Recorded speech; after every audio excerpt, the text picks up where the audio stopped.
Il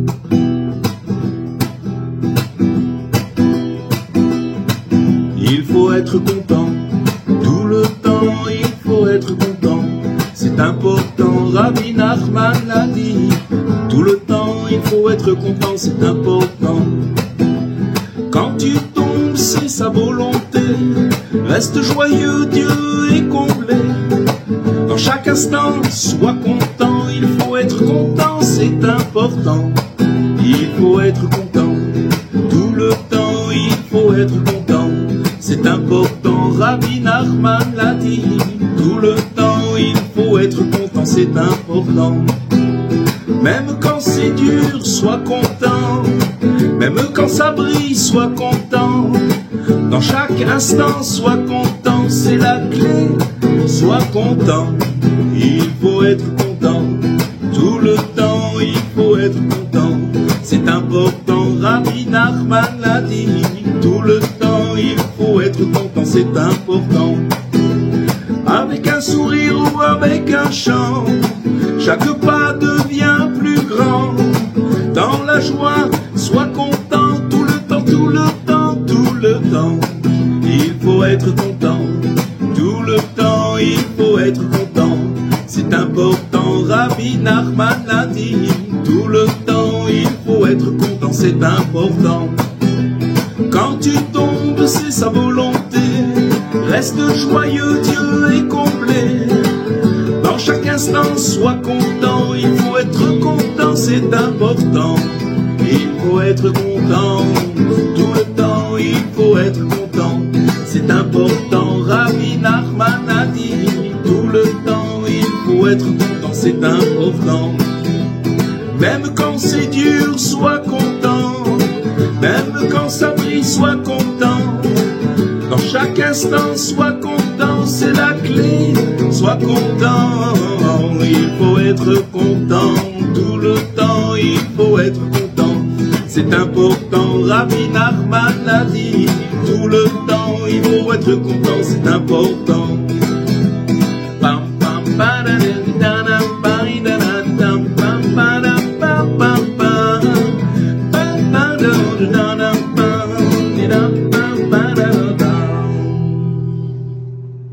Alors, bonsoir à toutes et à tous. Après 2 semaines d'interruption, Ezrat Hashem, on revient avec votre permission, l'aide de Dieu. On va étudier un morceau d'un enseignement du Rav Besançon basé sur les enseignements de Rabbi Nachman, bien entendu, et qui va nous apprendre une base essentielle et surtout un secret qui est très important à connaître pour l'évolution de chacun et à comprendre des choses sur nous-mêmes et comment les choses se passent, comment l'aide qu'on reçoit d'en haut, quelle est cette aide-là qu'on reçoit d'en haut. Donc voilà, on va commencer comme ça. Donc, il y a des histoires qui changent notre façon de voir la vie. Et donc on va raconter une histoire. Elle se passe à Safed, à Tzfat, et il y a plusieurs siècles. Et donc, c'est en fait à une époque où cette ville, elle était le centre de la mystique juive, puisque c'était à l'époque de Rabbi Yitzhak Luria, c'est-à-dire le Harizal, qui était un maître de sagesse incroyable. Et donc, il était en train d'enseigner à ses élèves, et il avait une telle perception du monde, le Harizal, du monde invisible. C'est dans tous ses enseignements, il nous a donné une fenêtre sur ce monde invisible, en parlant des réincarnations, en parlant de beaucoup de secrets qu'il a mis qu'il a fait descendre et qu'il a fait connaître il a donné l'accès, si vous voulez, à tous ceux qui le voulaient. Et donc il avait une perception du monde qui était invisible. Et donc il voyait bien au-delà des apparences. Et un jour, alors qu'il était en plein cours, il y a un jeune garçon de 15 ans qui est rentré dans la salle où le Harizal il faisait son cours. Et ce garçon, il s'appelait Samuel Ouzida. Et il est rentré dans la salle d'études. Et donc, ce n'était pas un érudit qui était reconnu, ce jeune garçon. C'était juste un adolescent comme les autres. Mais à la surprise générale, Rabbi Yitzhak Luria, il se levait devant lui. Il se leva devant lui, comme on se lève devant un grand maître. Donc les élèves qui étaient présents au cours du maître, ils comprenaient pas pourquoi un tel honneur. Qu'est-ce que ça veut dire un jeune qui est pas érudit? Pourquoi un maître de l'envergure du Harizal, il va se lever devant un jeune de 15 ans? Personne ne comprenait. Et donc le maître, il a répondu à cette question, puisque les élèves lui ont posé la question, pourquoi un tel honneur? Le maître, il a répondu avec une phrase qui allait marquer l'histoire. Cette phrase, cette réponse, c'est la suivante. Il a dit, je ne me lève pas pour Samuel, donc pour ce jeune garçon, mais pour l'âme de Rabbi Pinchas Ben Yair, qui était un sage, un immense sage du Talmud, qui l'accompagne aujourd'hui. En fait, ce qui se passait, c'est que, comme le Harizal, il voyait ce qui se passait au-delà, il voyait les choses qui étaient invisibles. Quand il a vu ce jeune garçon se présenter dans la salle, il s'est levé, mais il a vu à côté de lui l'âme de Rabbi Pinchas Ben Yair, qui était un très très grand sage du Talmud. Tout le monde s'est tu dans la salle. Et donc tout le monde se pose la question, qu'est-ce qu'il vient de dire le maître? Qu'est-ce que c'est ça? Une âme d'un autre monde qui marchait aux côtés d'un jeune garçon. Pour eux, c'était quelque chose d'incroyable. Et donc, Rabbi Chaim Vital, qui était l'élève principal du Harizal, qui était l'élève le plus proche du maître, il voulait comprendre. Il voulait comprendre qu'est-ce que le maître, il a vu ce qu'il a vu, mais maintenant, s'il a vu que ce jeune, il était accompagné de l'âme, c'est-à-dire que l'âme de Rabbi Pinchas Ben Yair, il accompagnait ce jeune, qu'est-ce qu'il voulait comprendre? Qu'est-ce qu'il y avait derrière tout ce mystère? Et à la fin du cours, il a suivi discrètement le jeune Samuel et il l'a interpellé. Il lui a dit, dis-moi, qu'est-ce que tu as fait aujourd'hui pour que le maître ait vu une chose pareille? C'est sûr que si tu es accompagné que le maître il a vu une âme qui t'accompagnait, c'est sûr que tu as fait une action, quelque chose. Alors au début, Samuel il a hésité et comme il était surpris par la question, il a quand même raconté ce qui s'est passé.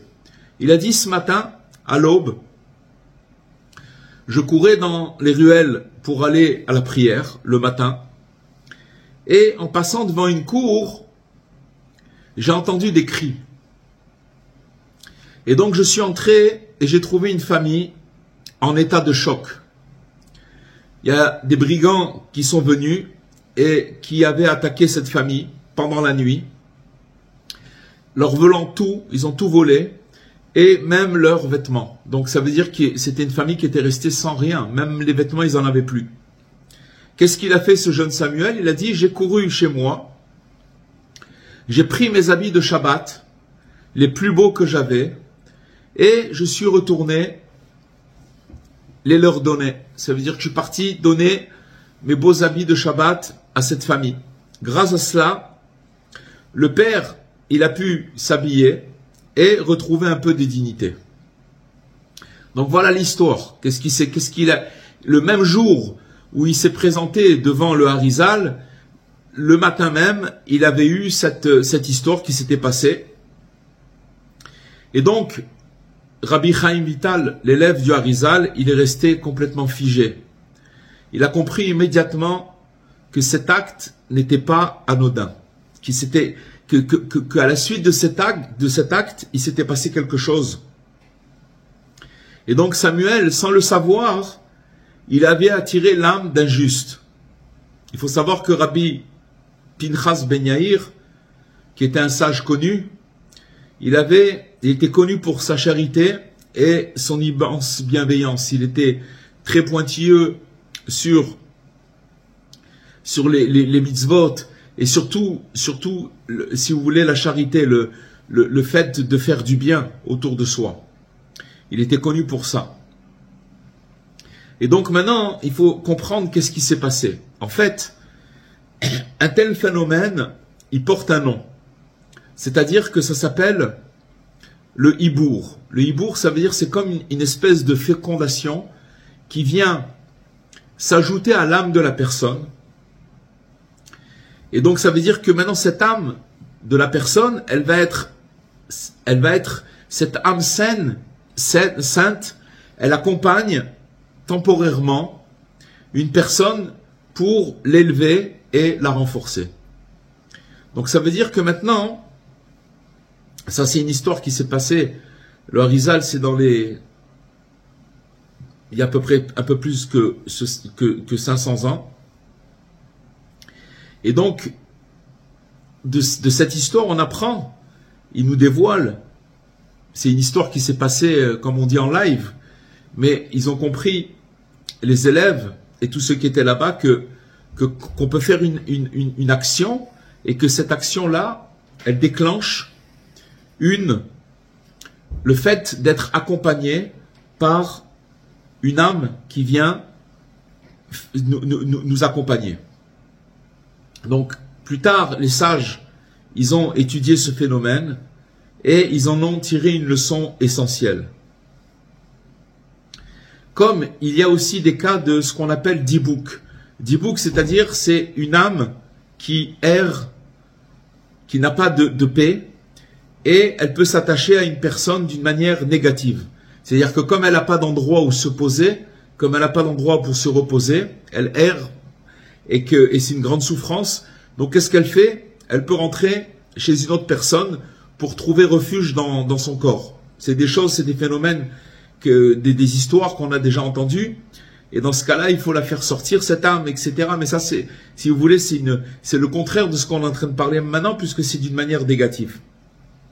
Mais il existe aussi un côté lumineux lorsqu'un être humain, il accomplit un acte d'une grande noblesse, et donc une âme pure peut lui être envoyée pour l'aider et le guider. C'est ce qu'on appelle le hibour. D'accord? Et donc, il faut savoir que ce principe-là, il change tout. Parce que maintenant, il faut essayer de comprendre, on va essayer de comprendre qu'est-ce que ça vient amener pour nous. Pourquoi on nous raconte des histoires maintenant? C'est une très belle histoire. Mais qu'est-ce que ça vient nous dire à nous? Qu'est-ce que ça vient parler dans notre vie? Qu'est-ce que ça vient nous dire? Qu'est-ce que ça vient nous indiquer, tout ça? Pourquoi ça change tout, ce principe?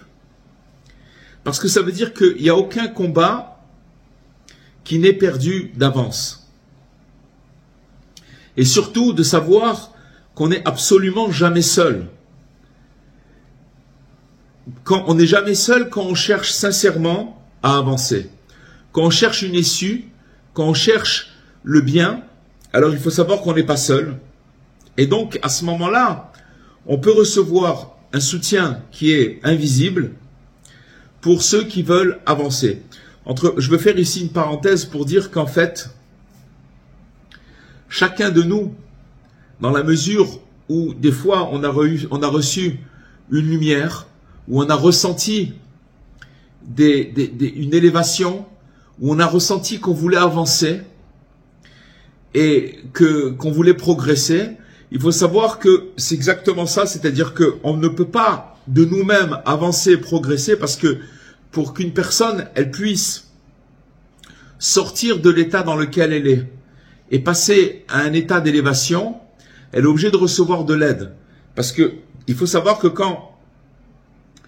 avant qu'une personne, elle avance, qu'elle progresse, elle est prisonnière sans le voir, c'est invisible, mais elle est prisonnière par toutes sortes de mauvaises forces. Donc si on lui donne pas une aide, la personne elle peut pas sortir, elle peut pas avancer. Donc c'est ce qui explique que un jour, chacun il a ressenti, chacun à son niveau, chacun avec sa sensibilité, il a senti une certaine lumière qui a fait que cette lumière, elle a changé quelque chose dans sa vie. Malheureusement, il ne faut pas s'octroyer le bénéfice en disant parce que j'ai reçu cette lumière, parce que j'ai compris, ou j'ai fait un certain effort, ou j'ai fait quelque chose. Mais en général, cette lumière, on lui donne gratuitement pour pouvoir lui donner la possibilité d'avancer. On va essayer de prendre un exemple concret. On sait qu'aujourd'hui, il y a beaucoup de gens qui ressentent un appel intérieur. En vérité, il faut savoir que chacun de nous, dans notre intériorité, tous les jours, qu'on l'entende ou qu'on l'entende pas, on ressent un appel. C'est ce qui crée les états d'âme chez la personne. Ça veut dire que des fois, si par rapport à cet appel, la personne elle n'est pas en phase avec elle-même, par rapport à sa conscience, alors il va se sentir mal parce que cet appel va lui demander, va le rappeler, va l'attirer. Mais encore une fois, si on n'est pas en phase, alors on se sent mal par rapport à cet appel-là. Et donc, chaque personne, elle veut se reconnecter à quelque chose de plus profond, à des valeurs plus profondes dans sa vie. Chaque individu ressent cette chose-là, où on veut se connecter à quelque chose de plus profond, trouver un sens à sa vie, revenir à la spiritualité. Mais il faut savoir que dès qu'on ressent tous ces appels, c'est quelque chose qui fait peur. Pourquoi ça fait peur? Parce que tout de suite, ça se transforme dans notre logique et dans notre cheminement, dans notre esprit. On se dit, ça va être difficile, je vais pas y arriver. Et la personne, même quand elle essaye de faire un effort, alors on voit que les résistances, elles sont nombreuses. Pourquoi? Parce que la société, elle n'encourage pas les changements. La personne, elle peut dire, j'ai pas de force. Des milliers d'excuses. Et la société qui encourage pas la chose, cette chose-là, cet avancement. Il a aussi des habitudes. Et on a tous des habitudes. La peur des fois de l'échec qui bloque la personne. Mais on vient nous dévoiler maintenant le secret du hibour. Le hibour, ça veut dire cette âme d'un juste qui vient nous accompagner. Pardon. Dès qu'une personne, elle fait un premier pas sincère, automatiquement, elle reçoit une aide d'en haut. C'est quelque chose d'automatique. Si elle fait, et vous savez, un premier pas sincère, ça veut dire quelque chose qui se voit pas de l'extérieur. Ça veut dire, c'est pas quelque chose qu'on fait pour la galerie. Aux yeux des gens, quelque chose de sincère, c'est-à-dire c'est un acte qu'on fait pour Dieu, uniquement pour lui. Et donc, à ce moment-là, une âme d'un juste, d'un maître spirituel, une force pure, elle vient nous accompagner. D'un seul coup, alors il se passe quelque chose d'incroyable. On se sent moins seul. On se sent accompagné par une force, par une énergie.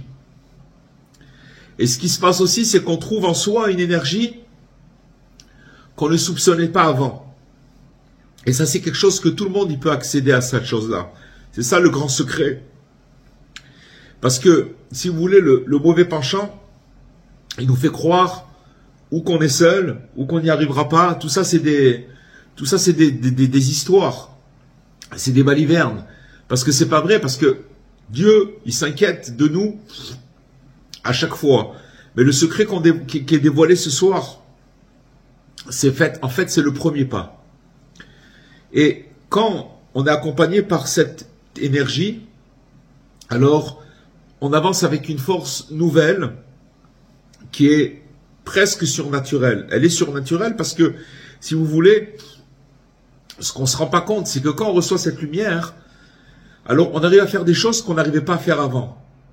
Encore une fois, il ne faut pas croire que c'est notre force parce que on nous accompagne à ce moment-là. Et donc, le Talmud, il dit une phrase qui est mystérieuse. Il dit qu'il n'y a pas de génération sans un Abraham, sans un Yitzhak et sans un Yaakov. Ça veut dire les patriarches. Ça n'existe pas une génération où il n'y a pas les trois patriarches qui sont là. Alors le Harizal, Rabbi Yitzhak Luria, il pose la question. Il dit pourquoi dire comme Abraham ou comme Yitzhak ou comme Yaakov? Et donc il donne une réponse complètement bouleversante. Il dit en vérité, ce sont eux en réalité. Ce sont eux vraiment. Ça veut dire c'est pas qu'on nous envoie de l'aide comme les patriarches pour nous aider, nous donner un coup de main. Il dit le Harizal, il nous dévoile qu'en vérité, ces patriarches, c'est eux-mêmes. Et en fait, les patriarches, ils ne cessent de revenir. Ils marchent parmi nous. Et qu'est-ce qu'ils cherchent? Ils cherchent notre sincérité. Quand une personne, elle est sincère, et qu'elle fait un acte de bravoure, quelque chose pour Dieu, ou si vous voulez, elle fait un pas, alors, automatiquement, il est aidé. Parce qu'il faut savoir que, on l'a déjà dit, cette chose-là, c'est qu'un maître spirituel, il disparaît jamais. Il continue d'agir, il continue d'inspirer, de guider, à travers ceux qui l'aiment et qui le cherchent. Et donc tout ça, c'est le secret du message de la chassidoute, du message chassidique, que même un simple homme ou une simple femme, il peut s'élever à des niveaux extraordinaires simplement par son lien avec un maître. Ça, c'est tout le secret de la chassidoute, elle réside dans ça. Ce qu'il a amené le Baal Shem Tov, c'est cette notion-là, c'est qu'il est parti voir les gens les plus simples qui existaient. Il leur a dit, vous croyez que vous êtes éloignés? Pas du tout. Je vais vous donner la clé. En vous attachant au maître, alors automatiquement, ce lien-là, il va vous donner la force et vous allez être guidé et vous allez être inspiré et vous allez surtout vous élever à des niveaux très très grands. Maintenant, il faut savoir que dans notre génération, Rabbi Nachman, il a fait une déclaration très très puissante. Il a dit, Rabbi Nachman, que lui, il a une âme universelle qui éclaire quiconque ouvre son cœur.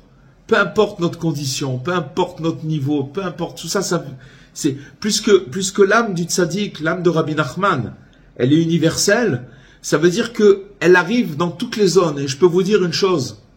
Quand on était en Afrique, ça je l'ai vu. J'ai vu des gens qui vibraient à la musique, aux paroles de Rabbi Nachman, mais c'est incroyable. Jamais j'ai ressenti un écho comme ça. Jamais j'ai vu une sincérité et un cœur que je peux vous dire il faut se lever de bonheur pour voir ces choses-là.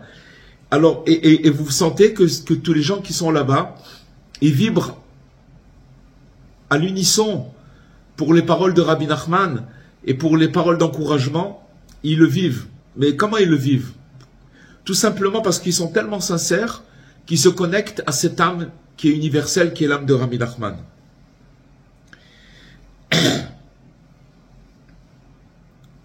Donc, il faut savoir que la porte, elle est ouverte. Que on voit que si les enseignements de Rabbi Nachman, ils nous parlent, si ces mélodies, elles nous touchent, quand on entend son nom, si quelque chose y vibre en nous, alors il faut savoir que la porte, elle est ouverte. Et donc il n'est pas nécessaire d'être un chassid. On croit que c'est ça le secret d'aujourd'hui. Ça veut dire qu'en vérité, que n'importe qui là où il est, il peut avoir une connexion avec Rabbi Nachman, peu importe. Il n'y a pas besoin d'être un chassid, quelqu'un qui a pas du tout pour goûter à cette lumière. Il faut juste un simple désir qui est sincère. Et donc, voici, quand ce désir il est sincère, alors le miracle il se produit. Quand un cœur il s'ouvre à cette lumière, alors tout change. Un homme brisé, il peut retrouver la force de se relever complètement. Une femme qui est en détresse, elle peut découvrir une paix intérieure qu'elle croyait impossible. Et celui qui pensait être perdu, alors soudain, il se sent guidé. Tout ça, c'est la connexion avec cette âme universelle. Peu importe où la personne se trouve géographiquement, dans sa tête, dans sa condition. Même un ivrogne, invétéré, il retrouve sa dignité. Quelqu'un qui est tombé dans l'abîme, il reprend confiance. Celui qui est découragé, il se met à danser. Tout ça, c'est les bienfaits de cette âme qui vient nous amener cette lumière. Parce qu'il faut savoir qu'à travers cette fenêtre de l'espérance, il faut savoir, il y a le visage de Rabbi Nachman, celui du tzaddik, qui nous dit à chacun de nous, tiens bon, mon frère, mon bien-aimé. C'est ça le message de Rabbi Nachman. Rabbi Nachman, tous ses enseignements, ils tournent autour de ce qu'on vient de dire. Mais seulement à travers l'histoire du Harizal, alors on comprend que c'est pas juste... on comprend pas on parle de connexion. C'est quoi la connexion? C'est que quand de l'autre côté, qui qu'on soit, peu importe qui on est, on va faire un acte des fois ça peut être de la bravoure, parce que je vais vous dire une chose. Souvent, le mauvais penchant, qu'est-ce qu'il fait? Il fait montrer à la personne sa condition et il lui fait croire, avec des effets, il lui fait croire que par rapport à sa condition, c'est pas telle action ou telle chose qu'il va faire qui va changer sa condition. Or, c'est complètement faux. C'est là où il se fait arnaquer. Parce que quand une personne, elle fait une action sincère, alors, comme on a appris, il va être accompagné par l'âme du tzaddik, qui va l'aider. Et donc, c'est un message pour chacun de nous. Si on ressent cette envie d'avancer, il ne faut pas avoir peur.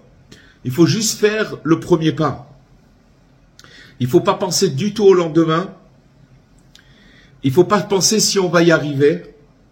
Il faut juste marcher. Et celui qui fait ça, alors il verra. Il verra qu'il y a une force qui viendra le porter.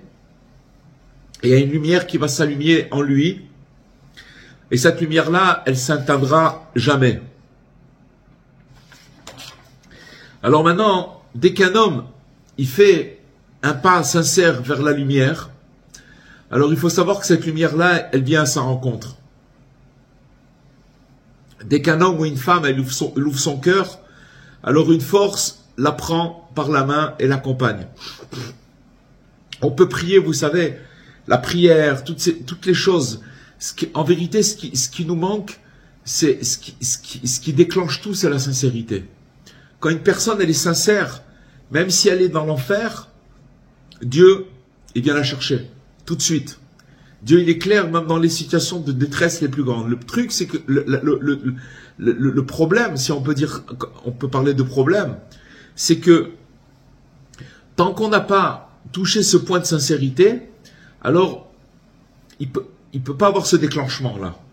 C'est ça le secret qu'on a appris ce soir.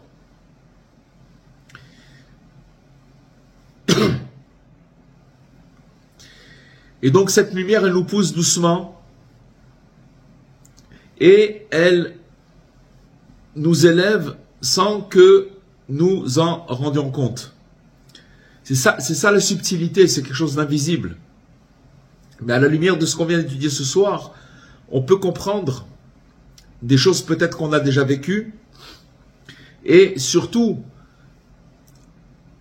d'aller à l'avant de cette chose-là. C'est-à-dire que de chercher, si vous voulez, de se connecter à l'âme du tzaddik qui nous guide. En vérité, le secret de la vie, c'est qu'en vérité, on est bien plus fort qu'on l'imagine. On a tout en nous, vraiment. On a la lumière, le feu. Mais c'est une force qui est complètement endormie. Et que cette force, elle attend une seule chose, qu'on puisse faire le premier pas. Pourquoi elle a endormi cette force? Parce qu'on n'a pas déclenché. En fait, le déclenchement, c'est le premier pas. Juste un pas. C'est tout ce qu'il faut faire. Sans se demander si on va y arriver jusqu'au bout. Sans s'inquiéter de demain. Sans écouter aussi les voix intérieures qui nous disent c'est pas pour toi. Juste un pas. Et à partir de ce moment-là, il y a une main invisible qui vient et qui se tend, une aide. Il y a une âme pure qui vient nous accompagner. C'est une force d'en haut qui nous prend sous son aile et qui nous guide. Comme ce Samuel, ce petit garçon, ce jeune garçon, ce jeune adolescent, qui a fait un simple geste de bonté et il a tiré à lui l'âme d'un géant. Et donc, il y a des gens avant nous aussi qui sont passés par là et qui sont avancés et que leur vie a été transformée. Et donc, il faut se dire que nous aussi, moi aussi je peux avancer, je veux avancer, moi aussi je veux cette lumière, moi aussi je veux me lever. C'est tout, c'est ça tout le secret de cette étude. C'est-à-dire que, en fait, quand une personne, elle agit juste, elle fait un pas, mais que ce pas-là, il est sincère, alors c'est en fait un rendez-vous avec soi-même. Voilà l'enseignement de ce soir, et peut-être que on peut poser une question quand même, simple. Nous, dans tout cela, comment se retrouver dans toutes ces choses, dans tout ce qu'on vient de dire? On vient d'entendre une très très belle histoire qui est ancienne, un récit de sagesse et de lumière. Mais qu'est-ce qu'on va en faire? Qu'est-ce qu'on peut faire de ce message-là? Et surtout, qu'est-ce qu'il signifie pour nous? En fait, il faut savoir qu'on n'est jamais seul. C'est tout. Là où le mauvais penchant, il nous fait peur, c'est qu'on croit qu'on est seul.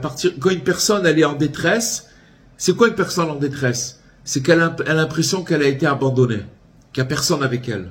Or, c'est pas vrai. C'est pas vrai. C'est avec ça, si vous voulez, où les gens ils tombent dans le désespoir, où ils pensent qu'ils sont seuls, mais c'est pas vrai du tout. Parce que dans cette situation-là, si une personne, elle va faire, peu importe ce qu'elle fasse, mais qu'elle fasse juste un petit pas, alors tout de suite, on va lui venir en aide. Pour l'encourager, pour l'aider et pour l'accompagner. Qu'on a l'impression que tout est difficile, qu'on est fatigué, qu'on est épuisé, et que nous n'avons plus, on ne sait plus comment avancer, quand on se sent tout petit, trop faible et perdu, quand on pense que c'est trop tard, ou alors qu'on n'est pas à la hauteur, alors il faut se rappeler cette vérité qui est incroyable. Dès qu'un homme, il fait un pas sincère vers la lumière, alors cette lumière, elle vient à sa rencontre. Et voilà l'étude de ce soir. Bezrat Hashem. Donc, comme on a dit, le tzaddik, ce maître qui nous accompagne, puisque Rabbi Nachman, il a dit qu'il était une âme universelle qui englobait toutes les âmes. Et donc, s'il englobe toutes les âmes, ça veut dire que toutes les âmes sont en lui. Et donc ça veut dire qu'il peut aider chacun. Il nous dit seulement, tiens bon mon frère, mon bien-aimé, et ne lâche surtout pas. Tu n'as même pas idée à quel point tu es proche de cette lumière. Elle est accessible, elle est là, elle est à la portée de main. Et avec ce qu'on a étudié ce soir, Bezrat Hashem, qu'on puisse se rappeler qu'on n'est jamais seul et que on reçoit, d'après notre engagement, quand je parle d'engagement, c'est-à-dire ce pas qu'on peut faire. On parle pas maintenant d'un pas où on va se cheminer, où on va commencer un processus. Pas du tout. On parle de maintenant. De maintenant, qu'est-ce que je vais faire maintenant? Ce pas-là, il va engendrer de l'aide du ciel et surtout l'âme du tzaddik qui vient et qui commence à nous donner des forces surnaturelles. Voilà les amis. Voilà le...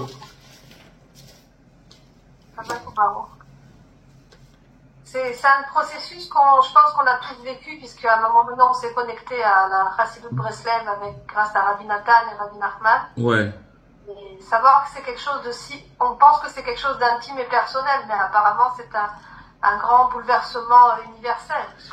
C'est un bouleversement universel, mais particulièrement, parce que vous savez, le tzaddik, comme je disais à quelqu'un, il connaît notre langage. Chacun, il a un certain langage. On va parler d'un jargon, d'une façon de comprendre les choses avec son mental, et donc la connexion avec Rabbi Nachman, c'est qu'on sent qu'il nous comprend chacun. C'est pas des enseignements, hein, ou que quand on entend les enseignements, c'est comme il dit Rabbi Nachman, que quand il disait un enseignement Rabbi Nachman, il pouvait parler le même enseignement quelqu'un de très très simple, un cordonnier pouvait l'écouter et recevoir là-bas ce qu'il avait besoin. Et en même temps, simultanément, dans la même assistance, vous aviez quelqu'un de très très très très grand, des grands tzadikim, qui eux, ils prenaient le même enseignement. Ça veut dire que maintenant, Rabbi Nachman, il est capable de parler à travers ses enseignements à chacun personnellement dans son langage. Donc ça veut dire que maintenant, c'est ça l'âme universelle. C'est-à-dire qu'elle est universelle. Et pourquoi? Parce qu'elle est capable de parler à chacun dans son langage.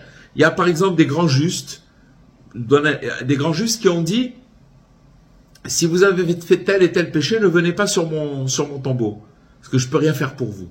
Bon, ok? Rabbi Nachman, il a dit tout le contraire. Rabbi Nachman, il peut réparer chacun. Maintenant, cette réparation-là, elle se fait par cette connexion avec le tzaddik. Et cette connexion, ce qu'on a appris ce soir, elle se fait qu'on est accompagné. L'âme universelle du tzaddik, elle est à partir du moment où on va faire un pas, peu importe chaque personne, ça peut être des fois même un chant, ça peut être quelque chose pour sortir de sa condition. À partir de ce moment-là, cette petite action, même si elle paraît dérisoire par rapport à la condition dans laquelle la personne se trouve, alors elle va recevoir du renfort. C'est comme Jacob qui s'est allongé, quand il est sorti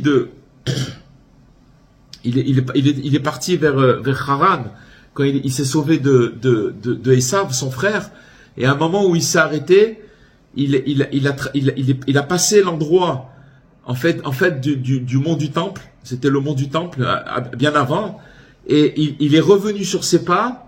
Et il a dormi là-bas, il a pris des pierres qu'il a mis sous sa tête, et à ce moment-là, il a rêvé d'une échelle, où il voyait des anges qui montaient et des anges qui descendaient. Ça, c'est les anges qui montent et qui descendent, ça veut dire que c'est nous. C'est que dès que nous, on commence à faire une action, bien entendu, cette action, elle va être à nos yeux, par rapport au mauvais penchant, elle va nous faire montrer que cette action, elle a pas de perspective. Comment? Elle n'a aucune valeur. Elle n'a aucune valeur. Elle va rien changer. Or, c'est complètement faux, parce que cette action-là, c'est un ange qui monte, et qu'après, tac, il y a des anges qui descendent pour nous aider. C'est comme ça que ça marche. Alors, on est dans un monde d'obscurité. Mais grâce au tzadikim, grâce à Rabbeinu, il nous fait montrer des fenêtres pour qu'on puisse tenir et se connecter à ça. Se connecter. On est, Baruch Hashem, dans une génération où Rabbeinu, Rabbi Nachman, il se dévoile de jour en jour et il atteint des contrées les plus lointaines et il allume les gens. Il allume les gens.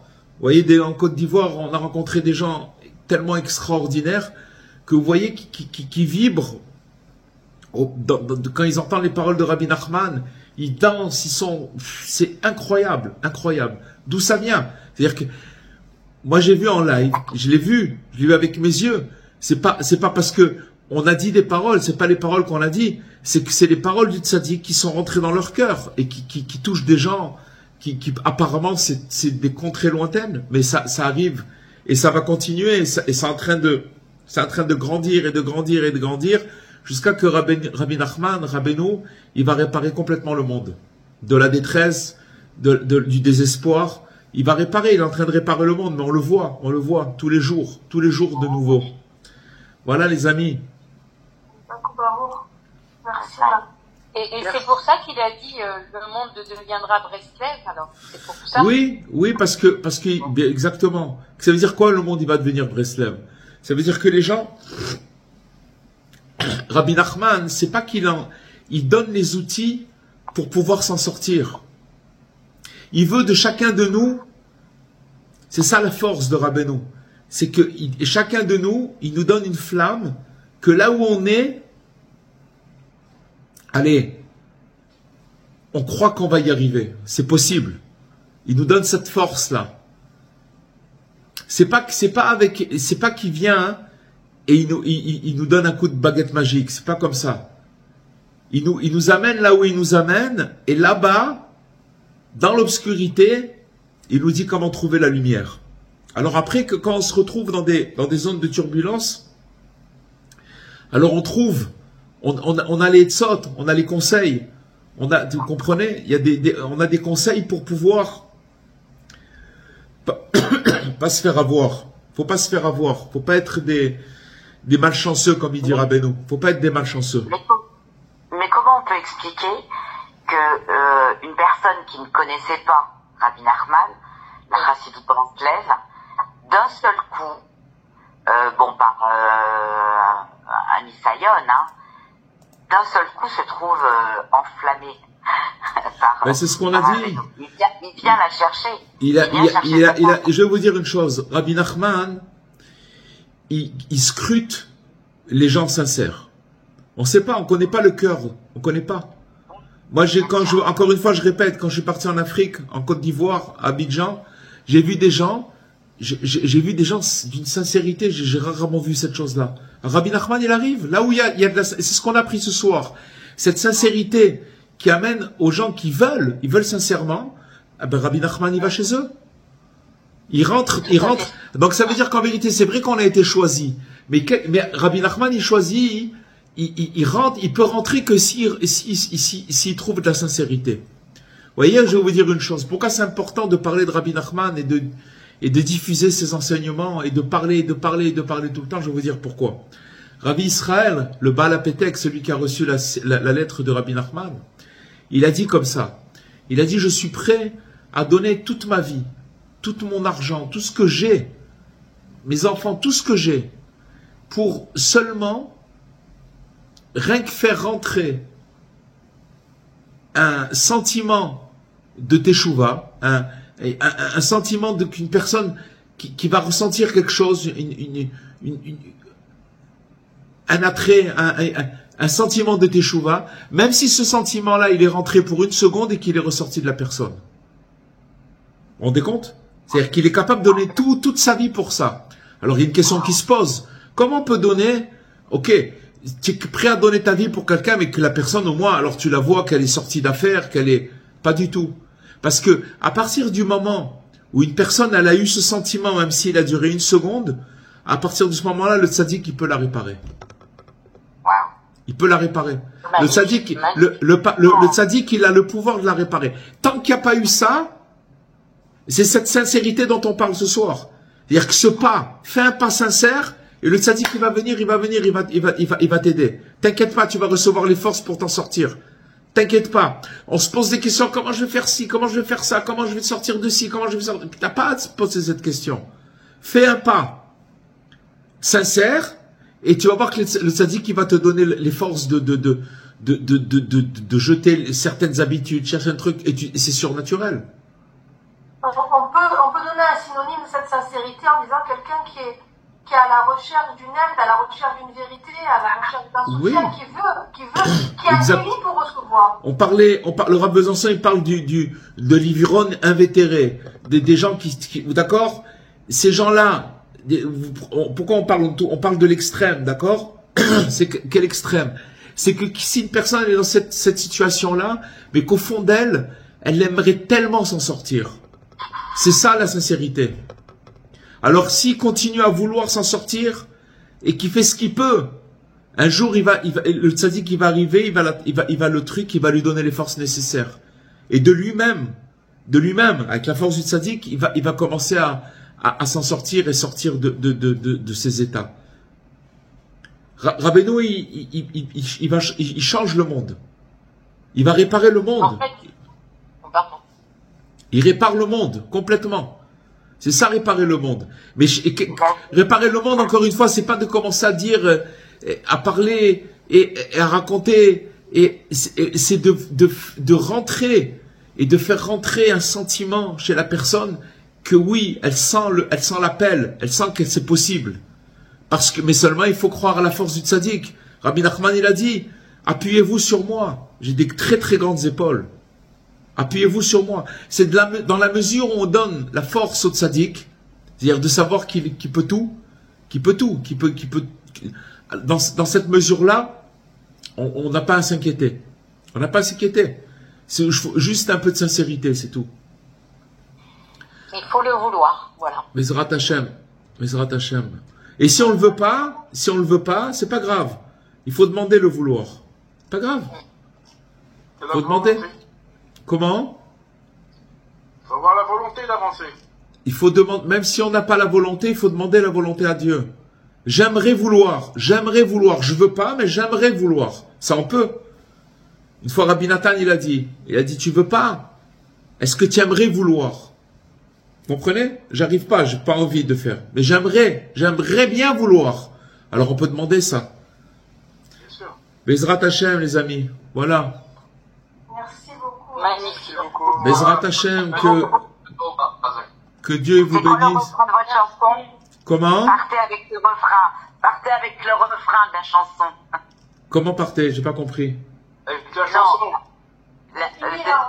De votre chanson. Il faut être content. Tout le temps, il faut être content. C'est important, Rabbi Nachman l'a dit. Tout le temps, il faut être content, c'est important. Bezrat Hashem, qu'on soit content, faut être content. Content d'être attaché à un tzaddik. Merci à vous, et Bezrat Hashem, Shavua Tov, et à la semaine prochaine, en bonne santé, Bezrat Hashem. Au revoir. Est-ce que vous allez faire un concert à Paris? Et non, j'en ai fait un il n'y a pas longtemps, à côté de Paris. Le Valois, oui. Là, je fais Bezrat Bezrat Hashem dimanche à Strasbourg, ce dimanche qui arrive. D'accord. Voilà, sinon il sera, dès qu'on le fera, on le mettra sur le Bezrat Hashem sur le net, Bezrat Hashem. D'accord. Et à Ashkelon, avec Cohen, et sur Ashkelon, vous allez en faire un? Ça se prépare. Madame Fitoussi, elle m'a dit Bezrat Hashem, sur le principe, il n'y a pas de problème. Qu'Hachem, il nous donne la santé, et voilà. Alors attendez que j'arrive à faire. D'accord. Ouais. Faut venir vite alors. Ouais. Bezrat Hashem. Alors à bientôt, Be'atzlacha. Shavua Tov. À très bientôt.